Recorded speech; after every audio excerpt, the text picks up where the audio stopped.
We've been married 55 years. We were high school sweethearts, and we are best friends, have always been, and she was here.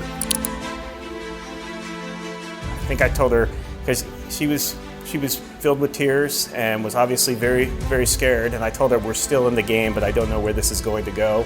That if she was a praying person, that she should start praying, because he was still with us, but I didn't know how this was going to end up.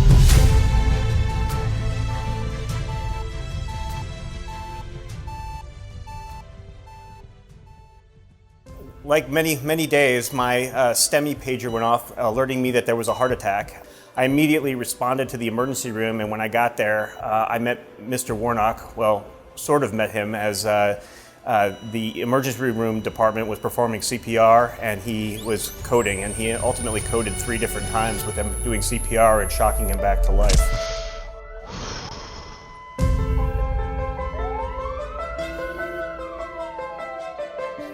It was a Saturday morning, and we were at church. Mr. Warnock was doing a funeral. He's a pastor at a local church. Coming down from the sanctuary area to my office, my chest began to hurt a little bit. Went back to his office, and his wife saw that he was in distress. The more I sat in my office waiting for the pain to pass, the more I realized this was getting worse and not better. The pain in the center of the chest was really pretty difficult. So Debbie called 911. I don't remember a lot about that conversation. EMS team responded immediately.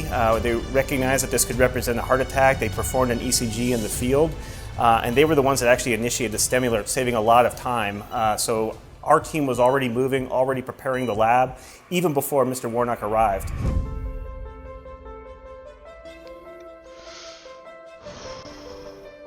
We took him emergently to the cath lab, because it was his only shot to try to save his life. When we got to the cath lab, we found that the left anterior descending artery, the artery down the front of his heart, was 100% occluded, the widowmaker.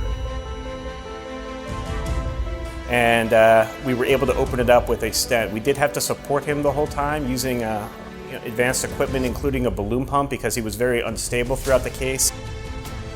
And fortunately, we were able to successfully open up the vessel that was 100% blocked. Following that procedure, his heart had been significantly stunned, and I immediately called my colleagues at Duke, and we transported him emergently down to Duke for advanced care.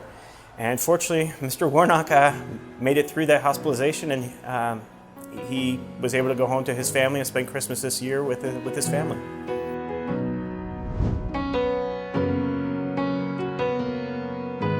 Were it not for Sovah being here, Dr. Zagel, his team, who came back in to take care of me even after they were off of their shift, I would not be here.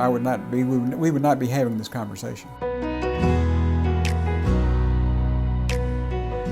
Unfortunately, it is something we do fairly regularly. Heart attacks in this community are a regular occurrence. All our training and working together had paid off, and we had a successful outcome. We dated for 4 years. We've been married for 55 years. We are not tired of each other by any means, and now we, in retirement, just have the rest of our lives to spend together.